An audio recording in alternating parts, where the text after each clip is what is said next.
Hello, folks, and welcome to week number 3 of Appreciating Theater. In just a moment, we're going to take a look at Chapter 2 in Theater Collaborative Acts, Experiencing Theater. But before we dive in there, I wanted to do a little bit of housekeeping. We do have our first Experiencing Theater paper coming up February 16th. So I wanted to remind everybody to please make sure you see some theater between today and then, so you can write your paper. Just wanted to give a quick shout out to Kaden and to Alyssa. I got to meet them this weekend at Radiant Vermin at BTE. Thanks so much for coming to see the show, and it was very nice to chat with both of you. We're running for another week, so if you want to check us out, you're welcome to do that. But there's also a whole lot of other theater around the area, so please make sure that you check out a show so you can write your paper. If I did have some folks reach out, Broadway shows totally count as shows to see. If you are lucky enough to check out Broadway shows, I think Maxim and someone else emailed me. I apologize, I forget your name. You are welcome to make that one of your shows. It can fit into either the professional category or the student's pick. That's your call. But that is totally fine, and I wanted to give you the thumbs up. And thank you for reaching out and asking. That's also super important. So let's dive in. Theater Collaborative Acts, Chapter 2. All right, Theater Collaborative Acts, Chapter 2, Experiencing Theater, the collaboration of actor, audience, and space.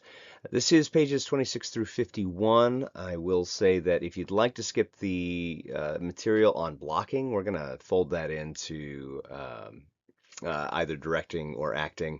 So you can feel free to jump over that portion for today or for this week, and we will cover that later on. But everything else between pages 26 through 51, please take a look at before you dive into this slideshow.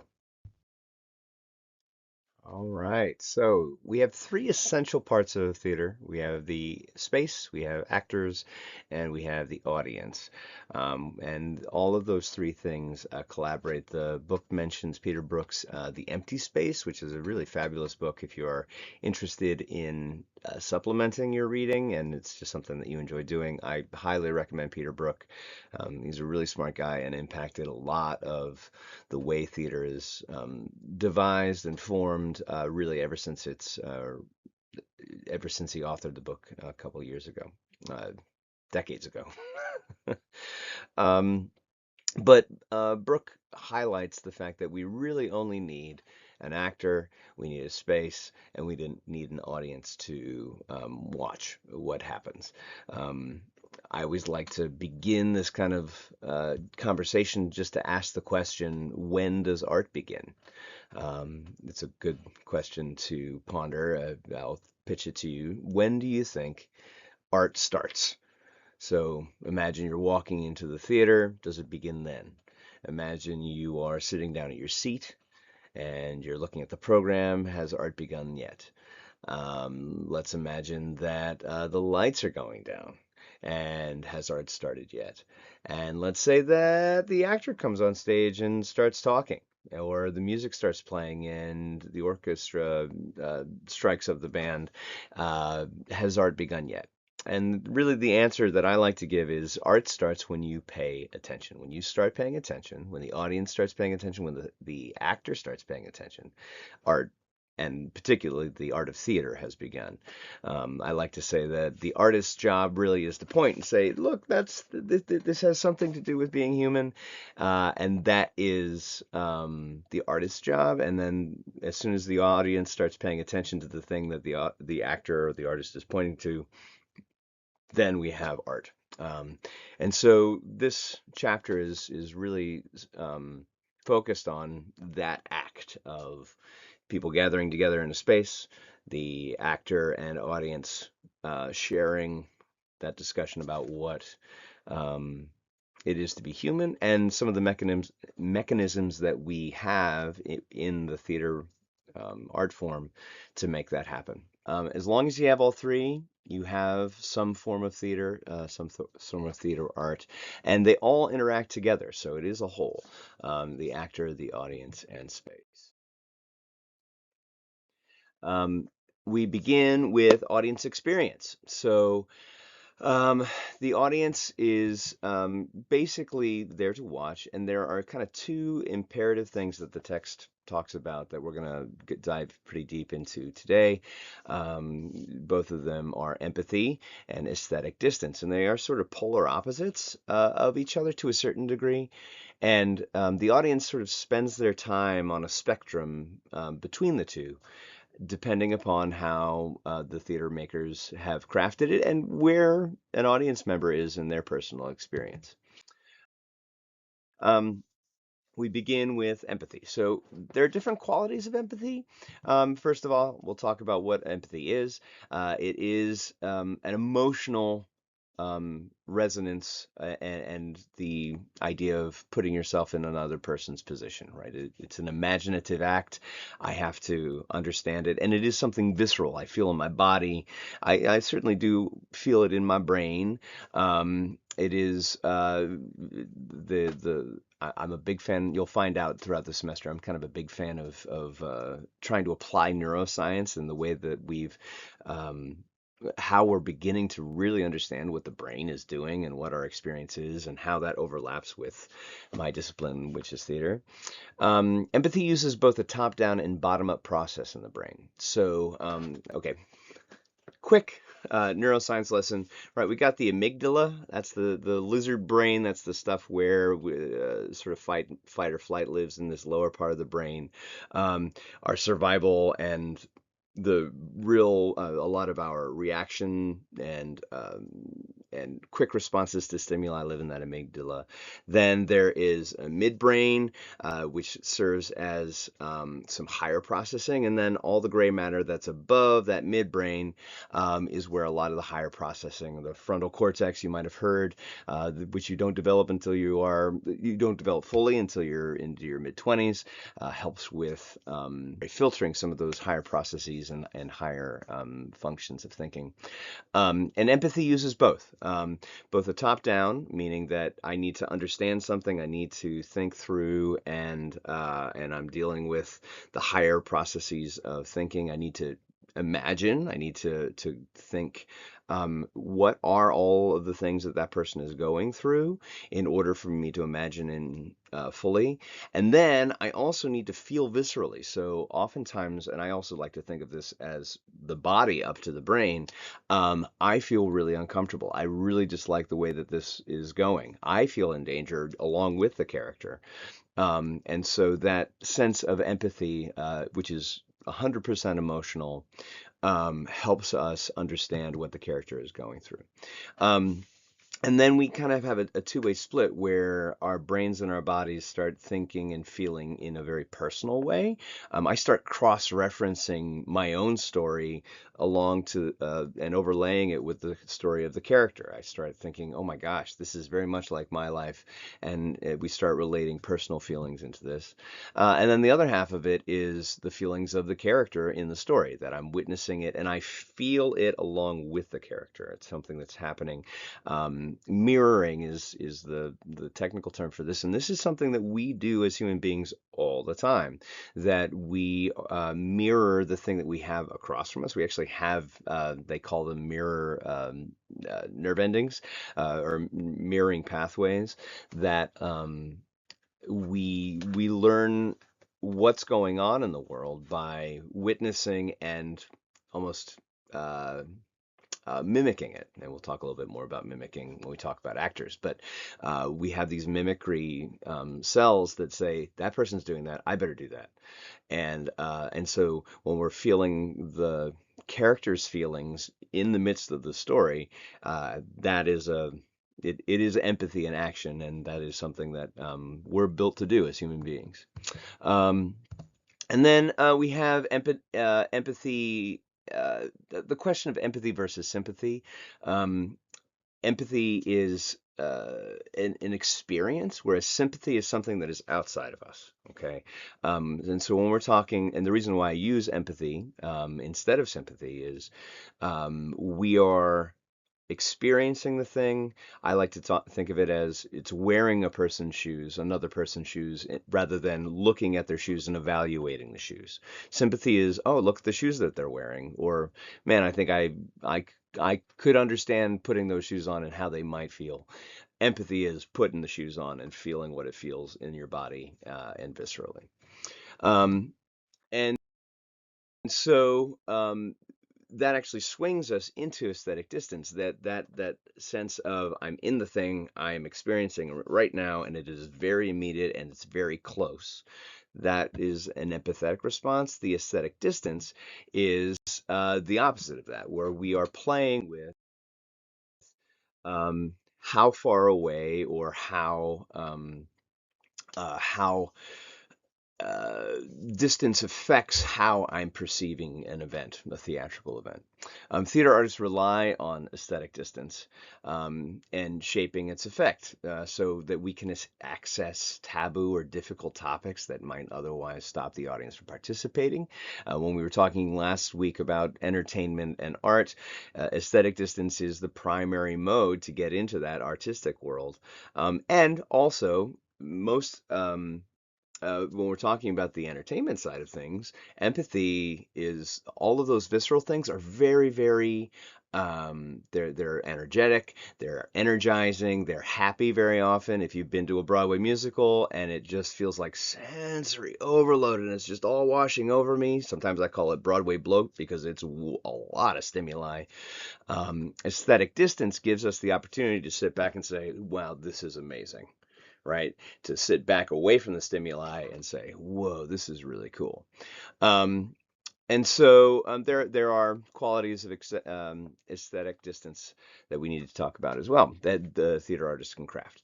So um, once we enter into aesthetic distance, there's a separation that I'm no longer experiencing the immediate thing the character or the story is that's happening, and there's a physical and a psychological detachment. And this and a lot of theater spaces are built in a certain way to give us that physical distance. If you've ever been in a huge theater, if you've been to a Broadway theater and you're sitting in the nosebleeds, it's going to feel a lot different than if you're sitting in the orchestra 2 rows away from the action.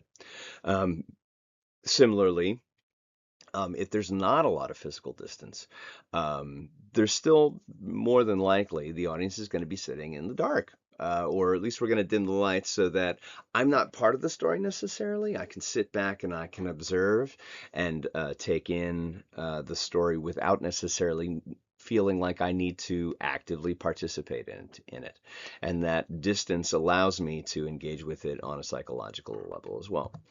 Um, the safety of that is also allows the audience to participate in the way that they feel. Each individual person feels like they need to participate in order to get something out of it. If folks are if you can imagine, and maybe you even felt this while I was talking about empathy on the last slide, if you're easily triggered or if your fight or flight response is right on the surface as an individual, and the librarian that I'm married to is very much like everything is just impacts her viscerally really hard all the time. And it's a fun thing to live with. But it also makes her a very good actor and a really empathetic person. But the aesthetic distance allows us to avoid that fight or flight response because ultimately we can rely upon the it's not real. That reminder of, oh, it's just pretend. Don't worry, and that gives us a permission to not only to go through something that might be triggering or um, uh, something that would trigger our fight or flight response, but it also offers us a gateway to engage with something we might not engage with otherwise, because we are just spectators. We're just sitting back and we're watching it as an audience member. And aesthetic distance allows that to happen. And then on top of that, there is aesthetic distance gives us the opportunity to think so that I'm not just feeling. I can get into, if we're looking at that brain again, I'm not dealing with the quick responses and the fight or flight response. I'm even leaving this midbrain with all those mammalian feelings of, oh, I really love this person. I really want to care for them. But we can get into that higher level thinking and I can worry about the politics and the sort of machinations of how these people, we can understand the chess and the strategic movements of characters and the sociological impacts of the themes in the play. That's all coming from an aesthetic distance. It comes from the inside of viewing from afar. The event, so you're not in it, but you can look at it from a distance and allow us to think and ruminate. I believe well, I know the book talks about Brecht, Bertolt Brecht, who's a German director and playwright. Um, and he was very, very keen. If you ever hear anyone mention a Brechtian play, or they are using all these Brechtian methods, it was a artificial leaning on aesthetic distance where I'm trying to keep the audience as far away from empathy as possible so they have to engage with it on a cerebral or intellectual level. And thought was a big theme of his work. Um, so the audience undergoes those two elements, empathy and aesthetic distance, and it impacts on an overall effect in these ways. We got intellectual engagement, particularly with aesthetic distance, but aesthetic distance without empathy is not as impactful. We need to go through that. We need to have that sense of visceral, oh, I don't like that, or oh, I love that. I want that to happen all the time, in order to kind of turn the light switch on with aesthetic distance and say, huh, how do we get to that all the time? Or how do we avoid doing that ever again? And so it can lead toward social action. But we're dealing with the higher ends, the upper part of the brain for that. Um, Catharsis is another thing that we'll talk more about when we talk about structure, but this idea of emotional release. If you ever had the opportunity to check out, if you have a Netflix account, you can check out Hannah Gadsby's oh, what is the? It's like two specials ago. But she was talking about the nature of stand-up comedy and the nature of using one's own trauma as a defense and making people laugh so that I don't have to deal with my pain and so that the audience doesn't have to deal with my pain. It's a really cool special, and if you have the opportunity, you should check it out. But I think about that a lot when we're talking about catharsis because um, we draw this tension very, very tight one way or the other, like a rubber band. And a catharsis is when you let go of the rubber band, and it can either fire and it's fun and it zings across the room, or it can release and explodes in your face and your fingers hurt, right? And so that catharsis is this releasing of emotion, and is an essential part of how the audience is experiencing a theatrical event. And then lastly, contemplation, something that happens maybe after the show, maybe it happens during the show, that there's the theater makers have left space for you to consider the themes and maybe the personal resonances that are happening. And all of these things can be happening all the time. We kind of live on this spectrum back and forth between these three things and between full empathy and experiencing aesthetic distance as audience members. And it makes up the overall audience experience. So that's the audience. And we'll talk even more about that when we talk about space, but for right now, that's the audience. We're going to move on to the actor. That is hopefully being a vehicle for this empathy and being viewed from a distance with this aesthetic distance. Um, the nature of acting kind of lives on two fronts, and we'll talk about both. Both of them are big old Greek words. We do love our Greeks. Hippocrates and mimesis are the two terms that the book uses. In the Western tradition, and I will say that this book likes to lean very much on Western theater, although there are some really cool mentions of Eastern theater as well. But the Greeks are our forebears when it comes to the Western tradition of theater. Hippocrates is what actors were called. One of the early Greek words were Hippocrates. Yeah, of course, they're It mentions that we do love the ancient Greeks, and after we talk through these next three things, we do also recognize that modern science starts to reveal why these ideas resonate with us. They resonate with us for a reason. So the connotation of Hippocrates, what does it make you think of as soon as you hear it? Of course, you think of hypocrite, right? Um, so it is a root for the vocation of acting, but it's also something that might inspire suspicion of somehow or other this person will act differently in different situations, and I can't necessarily, excuse me, I can't necessarily trust that they'll act consistently through time, and that lives on through to today. Um, it is also true that all of us act anytime we interact with one another. Social interaction is acting. It is human behavior. Um, and so here's the thought experiment. When you are with your very, very best friend, do you speak the same? Do you talk about the same things? Do you behave the same as you do when you are with a professor that you respect a whole lot, or a grandparent who does not approve of all the life choices that you've made, or your boss at a place of work? We change the way that we behave in each of those different social interactions, and that is ultimately the nature of an actor, of code switching. That's actually probably the most recent buzzword. But code switching would be a similar Hippocrates, and the ability to act differently in different situations.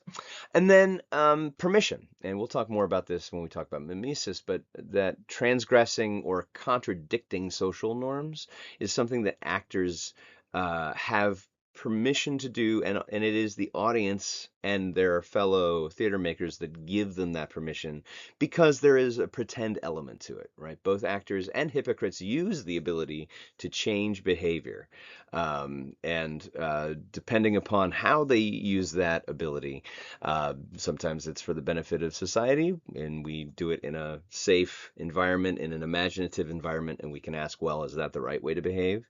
And we can use it for ill, when we say one thing and then do another, or directly contradict our behaviors, and society goes, may not be benefited from that behavior. And then this leads us to mimesis. Mimesis is the idea that we can, well, what word does it sound like? It sounds like mimic, right? That we, all right. So that brings us to mimesis. Um, and what may not be permissible in the day-to-day life can be considered in theater, and we do it in order to learn and grow, and we transform through this permission to mimic and to try on a different way of life. This is a natural human thing. All humans naturally mimic. It's how we learn and grow. I remember very clearly this image of pretending to shave with my father when I was not even close to having facial hair, but it was something that I enjoyed pretending to do. I mimicked him. Tried to impersonate him, and that's something that theater makers develop into an art form. And we mimic human behavior through observation and through practice. Um, One of the vehicles that we use to make that happen and to give us the permission that I was talking about earlier is this idea of persona, a literal or figurative mask that I can take on and off. This allows the audience to recognize, hey, yeah, this is pretend. This person is not actually killing that person, or this person doesn't actually believe that that is the right thing to do, as like an actual Aaron White does not believe that that's an ethical or moral thing to do. I can trust him after he leaves the stage. But I put on this mask. I maybe put on makeup. I put on a costume.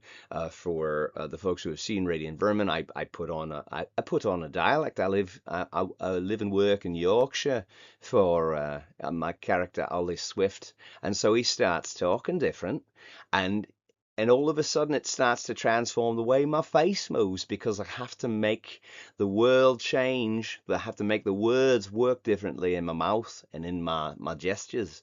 And so that mask allows me to disappear into that character, and so that character allows me to do things that Aaron White certainly would never choose to do. Aaron White has the capacity for, and that's actually something similarly to mimicking. I believe all human beings have the ability to do all human things, and that means all the human things that are ugly and awful and terrible or morally reprehensible. And we have also the choice to do all the good things, all the things that benefit the folks around us, all the things that benefit ourselves. We can also be detrimental to ourselves. And so we all have the capacity for all of those things. To ignore the fact that we don't, I think we do that to our detriment. And the persona can serve as a key, that mask can serve as a key for the actor and for the audience to at least enter into that imaginative act with some safety. And it requires some trust on all fronts. There's a mutual agreement to pretend when you go to the theater within that relationship of actor and audience, but also actor and other actor, fellow actors. They have to agree to participate in that act of theater. Otherwise, it can veer into hypocrisy, or abuse. If we don't have a mutual agreement, just like any other thing in life, then it can turn into something very different.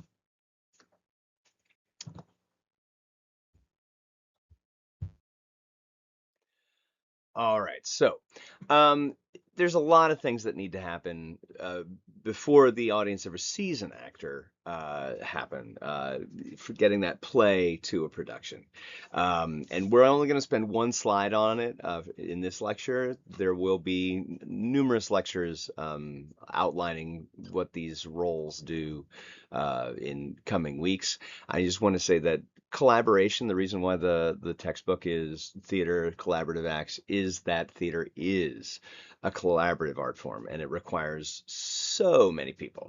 So the first thing is the idea, what we base the play on, what we base the performance on. And the play indicates, and I think ever since Second City in Chicago became a mover and shaker, and improv is very much a part of our Western tradition or American tradition of acting. Improv is a way to make theater. Prior to that, play writing and plays and scripts were the primary way of, really ever since the Gutenberg printing press, when you could print out a play and distribute it widely. Scripts became the means to begin a play process. And improvisation and oral learning happened before then.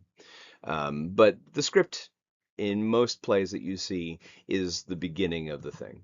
And then that gets handed to directors, designers. If it's a musical, it gets handed to music directors and musicians, uh, set designers, costume designers, light designers, and they craft the experience that not only the audience undergoes, but also the actor plays through. I will tell you, being an actor, getting a new costume for the first time either levels me up or levels me down, because all of a sudden I have all this extra stuff to pay attention to and live under. And I'm also a designer. I'm a set designer and a props designer. And I like having a playground to give to other performers. So you want to craft an experience when you're talking about design. Again, that's a lecture for another day. And then there's a whole other world in the front of house and also the stage management that makes the logistics of housing and hosting a bunch of audience members, and also making sure that all of the collaborators, all the designers, directors, actors are able to be where they need to be at the right time. That's in the world of stage management. So we'll talk more about that in the coming weeks as well.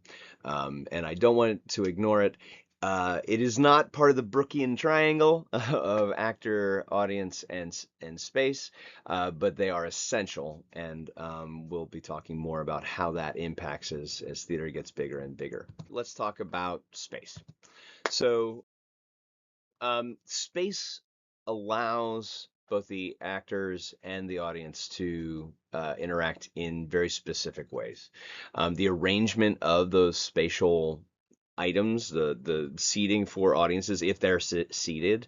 If you're talking about Shakespeare's Globe, there was a bunch of folks who were standing for the 2 hours of the play, 3 hours of the play, and then there were the folks who got to sit, and they were all stacked on top of each other, and that has it has a bearing on how the audience participates in the play, and it also impacts how the actors can be effective one way or the other. If they can be heard, if they have to work really hard in order for you to hear them, if they're very close to you, if they can make eye contact with audience members, or if they cannot because there's distance and there's light shining on them and they can't see the audience. All of these things have a bearing on the experience. So let's talk about specific spaces. The first is the proscenium space, or the picture frame. I think that when most people think of going to the theater, that this may be the thing that they think of.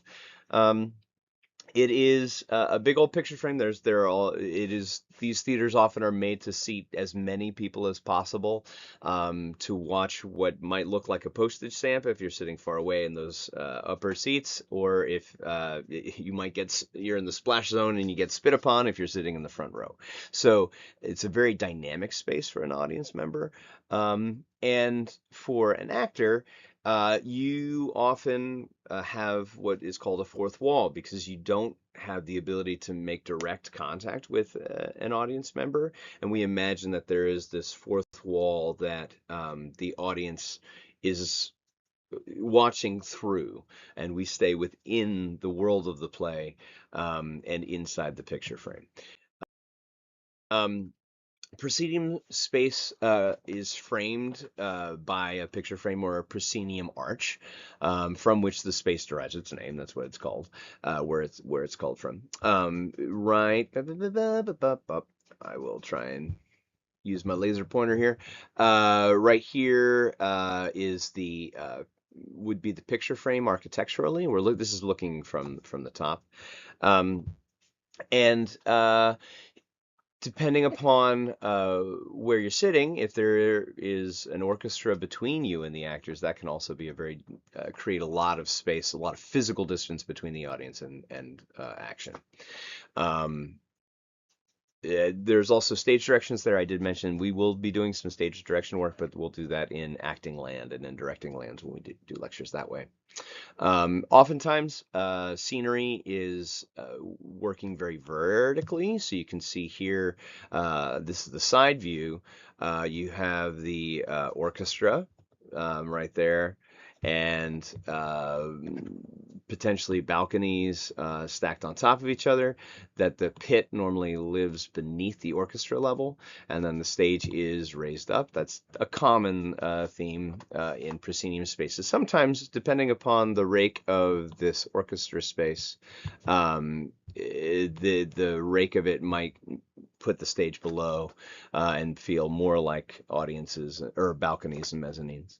But oftentimes in proscenium spaces there are fly areas, and we'll talk more about that in design land. But scenery can go up and down, and there are curtains that close the space off. So that's the proscenium space. Then we're talking thrust, or the three-quarter space. That's when the audience is seated on three sides of the playing space.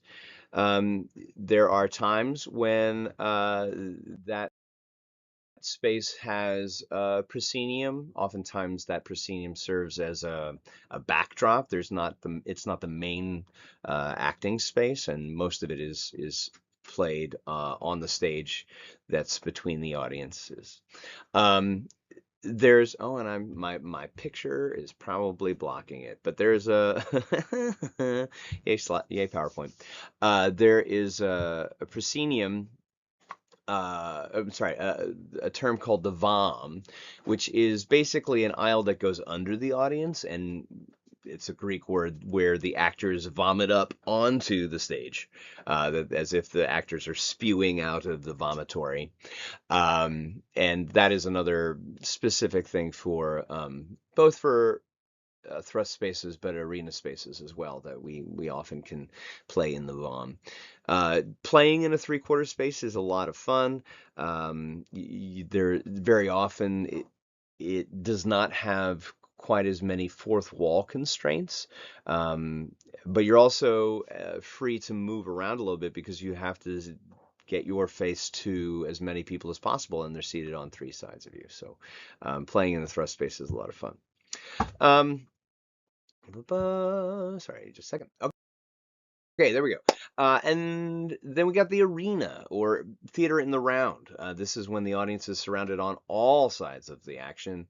There can be VOMs as there are in this picture, or aisles that still vomit the actor up onto the space.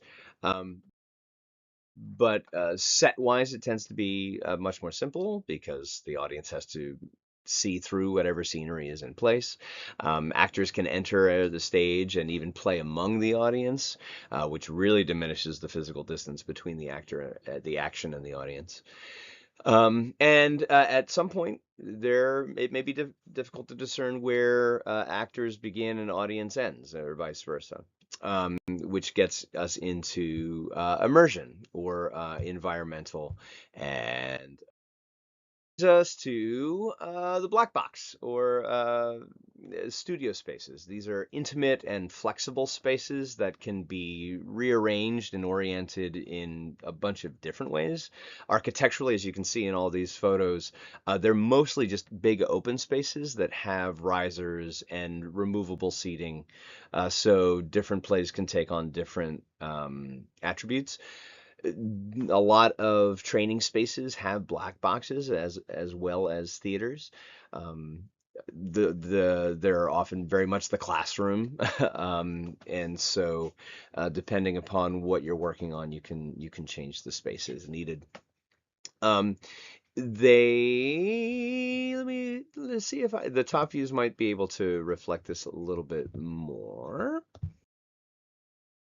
So depending upon how the space is being used, it can be very, very intimate. Very often it is intimate, although there can be large black boxes.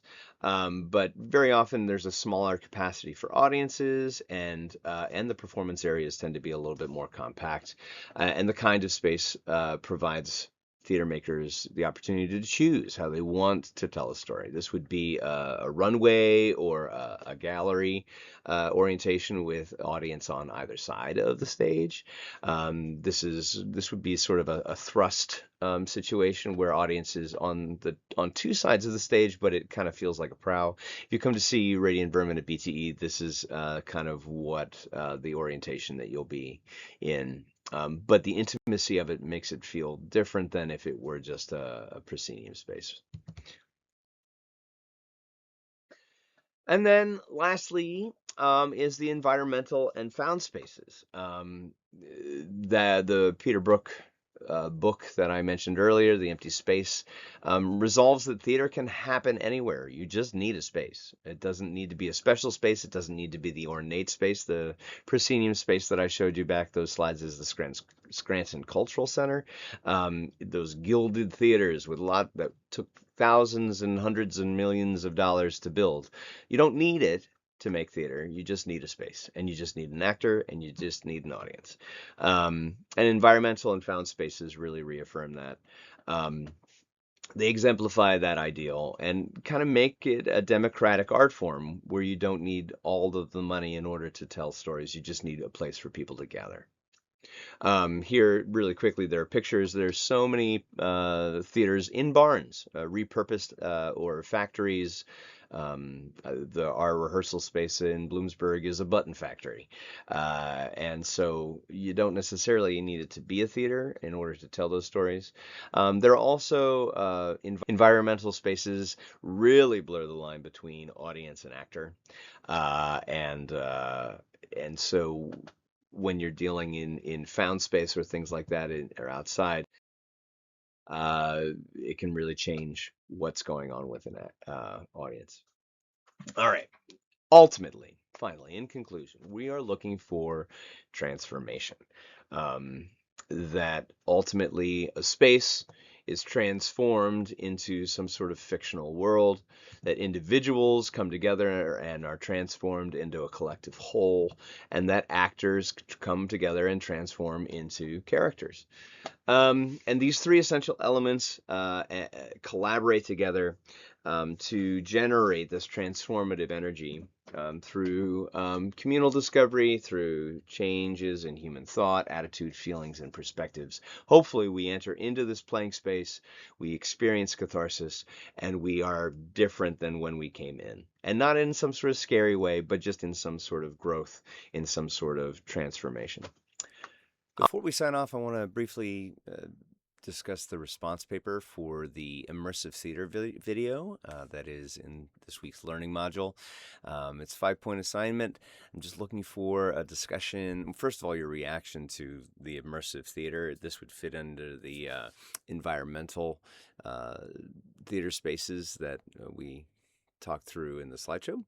But in more detail and with folks who are making it on a professional level.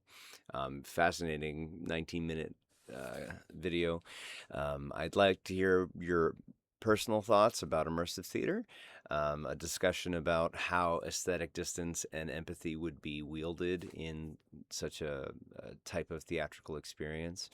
I'd also like you to discuss what you're hearing those creators, how they feel about traditional theatrical experiences, most of which those are the ones that you'll be seeing this semester.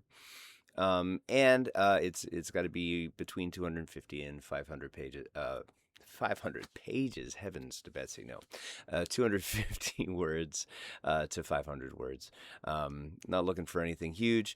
Just want to know your thoughts and that you've synthesized some of the material that we've talked about today. Also, for those of you who have seen theater and are looking to begin writing your theatrical experience paper, which is due on the 16th. The rubric is available in the assignments tab in the Blackboard course, so you can check it out there. The rubric has outlined it.